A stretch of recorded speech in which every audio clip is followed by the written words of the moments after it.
Ano ang tugon mo sa walang kondisyong pag-ibig sa iyo ng Diyos? Mapagpalang araw ng Biyernes Santo, kapanalig. Sumaatinawa ang kabanalan ng araw na ito. Araw ngayon ng pag-aayuno at abstinensya, tanda ng ating pakikiisa sa kamahal-mahalang pagpapakasakit at pagkamatay ng ating Panginoong Hesukristo sa krus. Sumandali tayong magnilay upang balikan ang napakadakilang pag-aalay ng buhay na ginawa ng ating Panginoon sa krus upang tubusin tayo sa kasalanan at walang hanggang kapahamakan. At pasalamatan natin siya sa walang hanggang pag-ibig niya sa bawat isa sa atin.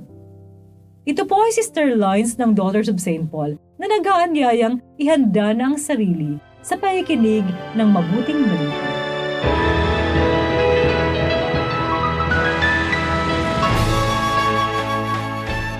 Nakakatayo sa tabi ng krus ni Jesus ang kanyang ina at ang kapatid na babae na ina niya, si Maria ang asawa ni Cleopas at si Maria Magdalena.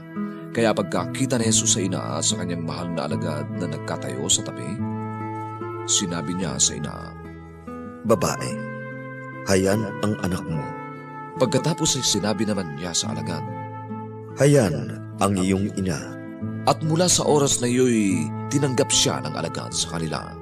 Pagkaraan nito, nakita ni Jesus na natupad na ang lahat, ngunit kailangang maganap ang isa pang kasulatan at sinabi niya, "Nauuhaw ako." May sisidlan naman doon na puno ng mapait na alak, kaya ikinabit nila sa isopo ang esponghang ibinabad sa alak at idiniiti nila sa kanyang bibig. Pagkasipsip ni Jesus ng alak, sinabi niya, "Natupad na." At pagkayuko ng ulo, ibinigay niya ang Espiritu. Ayaw ng mga Hudyo na manatili sa krus ang mga bangkay sa araw ng pahinga. Paghahanda ng Pasko noon, kaya mas dakila pa ang araw na iyon ng pahinga at hiniling nila kay Pilato na batiin ang mga binti ng mga nasa krus at saka alisin ang mga bangkay. Kaya pumaroon ng mga sundalo, binali nila ang mga binti ng una at pati ng ikalawa na kasama niyang ipinako sa krus. Pagsabit naman nila kay Jesus, nakita nilang patay na siya, kaya hindi nila binali ang kanyang mga binti. Gayon may sinipat ng isa sa mga sundalo ang kanyang tagiliran at umagos ang dugo at tubig. Ang nakasaksi ang nagpapatunay at totoo ang kanyang patunay, at siya ang nakaalam na totoo ang kanyang sinasabi.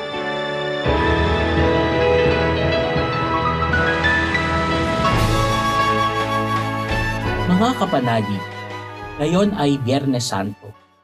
Araw ito ng kalungkutan, pero higit pa rito isang araw ito ng pag-ibig. Pag-ibig na hindi nagdalawang isip na mag-alay ng buhay para sa atin. Pag-ibig na hindi karapat-dapat na tanggapin pero ibinigay sa atin ng walang kapalit. Ano ang tugon natin sa ganitong pag-ibig? Ano ang maaari nating maibahagi sa ating Panginoon na nagbigay ng lahat para sa atin? Hindi ba't ang pinakamainam na tugon ay ang pagmamahal din sa Kanya at sa ating kapwa? Hindi ba't ang pinakamagandang alay ay ating sarili, ang ating puso, ang ating buhay? Mga kapanalig, ngayong Biyernes Santo magpasalamat tayo sa Diyos sa Kanyang dakilang pag-ibig. Tumugon tayo sa Kanyang pag-ibig sa pamamagitan ng ating pag-ibig. At ipagdiwang natin ang Kanyang pag-ibig sa pamamagitan ng ating buhay. Mga kapanalig, support Pauline's online ministry. Subscribe, like, and follow us on Facebook, YouTube, Instagram, Twitter, TikTok, Spotify, Google, and Apple Podcast. Maraming salamat po.